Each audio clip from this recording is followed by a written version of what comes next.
Hello, my name is Jess. Welcome to my channel. Today I'm going to be talking to you about some of the symptoms that I had before I was diagnosed with adrenal insufficiency. I hope that you find this video encouraging and that it helps you to find some answers. I actually diagnosed myself through YouTube about adrenal insufficiency, so I'm hoping to pay this forward and I'm hoping that it helps someone else.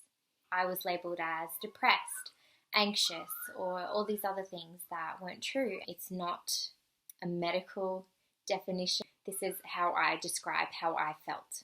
So about 4 months ago, I noticed that my arms would just lose power. They would just lose all their power in them, and I could still use them, but it was like extreme exertion to try and get them to do anything. Same with my legs, would start to go after that as well. So they would go floppy and I would feel like I'm going to fall over. I would be constantly dizzy, constantly needing to sit down, not being able to do something for very long. Even folding washing was too exhausting for me. I would always rush to the bathroom. Again, that goes with a lot of low blood pressure symptoms, having that nausea, loss of appetite. So my doctor would label me as anorexic as well, but it was really that I just couldn't stomach food. My heart would pound in my chest. It didn't feel like it was going faster. It just felt like it was struggling, like pound, pound, pound. And I could hear it almost in my head sometimes. My heart was trying to pump harder, but not faster.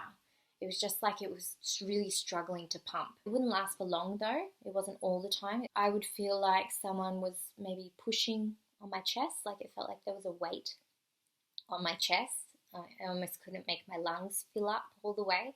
Sometimes get this sort of drunk feeling, like I can't really understand what people are saying, can't talk properly. Some people would ask me the basic questions and I wouldn't understand what they're saying. I think that is a lot to do with blood sugar. I'm kind of feeling like you're not really here. Like the only way I can describe it is like I'm not here right now. Like I know that sounds strange, but you'll understand if you have that symptom. Again, I would have a lot of blood sugar drops. My blood sugar would go crazy. It would not stabilize. It would have extreme blood sugar drops to the point where I would be confused and wouldn't know what people were saying. If they were asking me questions, I wouldn't understand. My blood pressure tends to stay quite low. I would start to lose my hair. You probably can't see it. I don't really want to show you. But I've got like this bald patch at the back of my head. My hair would fall out a lot in chunks. So that was quite stressful. I would have constant dehydration no matter how much water I drank. It felt like I was drowning in the water. That's like my body couldn't absorb it. I would just drink it and yeah, I was just drowning in it. And I would never have any thirst. Even before I was diagnosed, I would notice a salt connection. So I would start to drink salt water and juice in it. My body could actually absorb the water and it didn't feel like I was drowning anymore. And I started to become hydrated again. And it got to the point where I would actually black out several times a day. I had been fainting off and on for 8 years, probably once a month, and then it got a bit more frequent, and then it was like once a week. This was every day, several times a day passing out now. I've had 5 pregnancies, 2 miscarriages, and it's gotten worse each pregnancy. Got to the point where I could no longer carry my children to bed. I would have extreme exhaustion, not being able to do anything. It got to the point where I couldn't even walk around the house and I couldn't go out of the house. I couldn't drive. For me to actually acknowledge that there was something wrong and to pull myself out of denial, I would go to the doctors and beg for help. What is wrong with me, doctors? And they would just say, it's all in your head. The doctors didn't believe me that something was wrong. But sometimes you have a good day and you think, maybe it is all just in my head. Maybe it is just, I'll get better. I had to start to push the doctors to actually do something, to fight for them to find answers because it wasn't happening and I could no longer live this way. My body was dying. I knew that if something was not going to be fixed soon, I was going to die. Diagnosed with Hashimoto's and with celiac disease, and I had my first child. Looking back, I know it's not normal to faint once a week. It's not normal to faint after having a shower. It is not normal to not be able to get out of bed. So I thought these were all normal pregnancy symptoms. My MTHFR genetic mutation. So I think I have a lot of different genetic mutations that are going on in my body that have made it not quite work the way it's meant to. Now, in my last pregnancy, she was a really difficult pregnancy. The pregnancies just got worse and worse and worse, and I was fainting probably every 2 days. And in between that, I would just be exhausted, not able to get out of bed, not able to walk anywhere.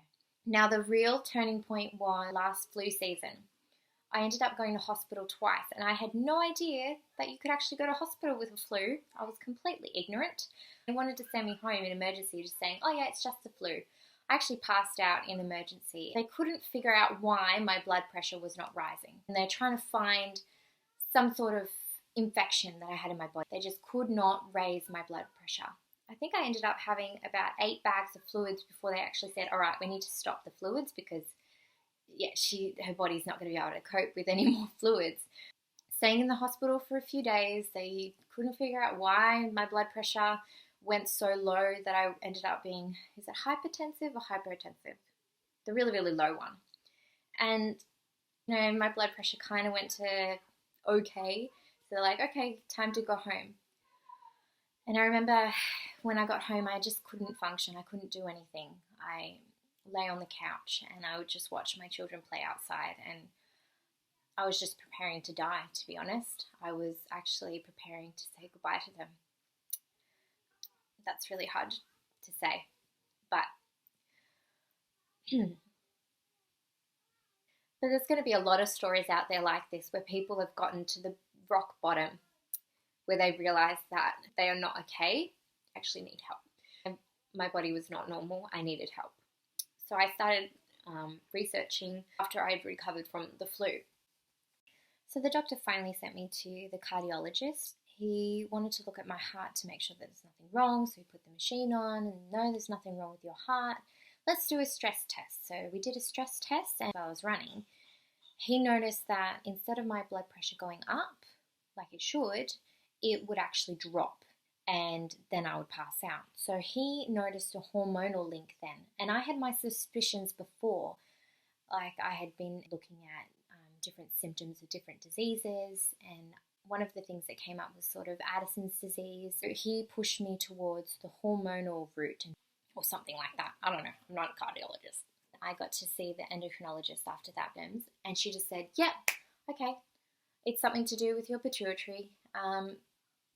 So secondary adrenal insufficiency, or ADCH deficiency. Listened to my story for a few minutes and then put me straight on hydrocortisol and straight on Flurnaff. And within 2 days, I was doing everything normal, like a normal person. I could walk around the house. I could carry my children. I could play with them. I could cook. I could clean. I could, fold washing. It was a miracle. I did the insulin intolerance test, and that confirmed that I do have a low cortisol response.